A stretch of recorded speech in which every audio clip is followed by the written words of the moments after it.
Yan, dami na nating ABS guys. Puro brand new. First batch po, batch na. Second batch. So, dalayan nyo na. Punta na kayo. Export Fiesta Focus. Yeah. Let's go. Hello. So, may nagdala sa atin ng EcoSport. Hindi sa atin nakuha ito. Bale, gamit ni ma'am to, 2021 pa. So, wala naging problem dito sa unit niya. ABS lang ang naging problem niya. Kaso, gusto niya ibenta. May ibebenta niya na. Sabi ko, teka, sayang, ba't ibebenta?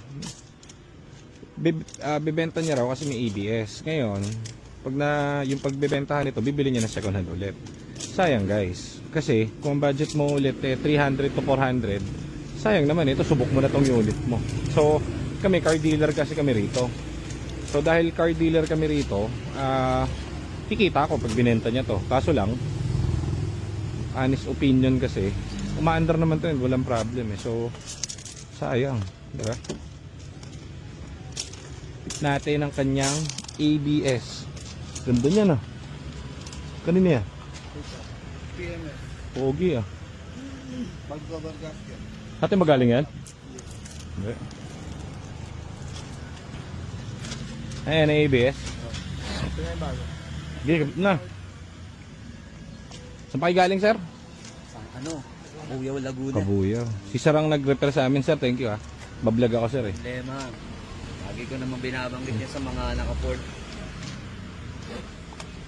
Sayang kasi sir, pag binili namin, pera na. Sir, hello sir. Ay sir, doon kayo sa loob sir, mainit eh. Sayang kasi pag binenta, problema pa yan si ma'am kapag nakabili ng... Yes. Wala namang problem yung engine, di ba? Wala naman. Ito yung problem nyo, yung isa. Yan po yung nabali nung unang gumawa. Kailangan yan, mapalitan agad, delikado Kaya yan. sabi niya, bibili siya, pakakabit niya dito. Kasi Oo. palipad na ako, hindi ko na siya makasikaso. Ganun ba sir? Alis na kayo sir, ano? Sa 28. Alis na nga pala si sir. OFW rin yan si sir. Yan ang nangarap din, katulad mo. Na, utang lang to sir. ABS system. Ayan, may bagong ABS si ma'am. Yun yung nabibenta. Much better kasi sayang siya, yung... tatlong option meron ka. Mm. Sa kanya pag pupunta tayo doon. Pwede mo siyang swap, ibenta o pagawa mo. Kaso ganun din, kung second hand din ang bibilin. Oo, yun nga, naalalaman niya na ako kasi pagawa mo na lang, mas maganda. Kasi, yun nga, kabisado mo na yung sasakyan, araw-araw. ABS lang naman ang problem eh. So, okay lang yan. Wear and tear talaga yan sir.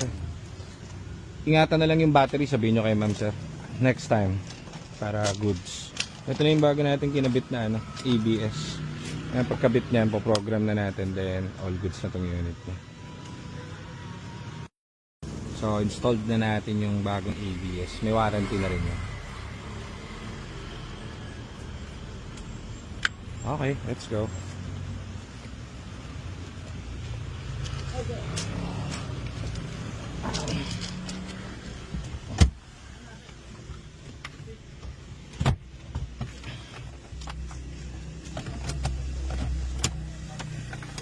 Install na natin ang kanya ABS.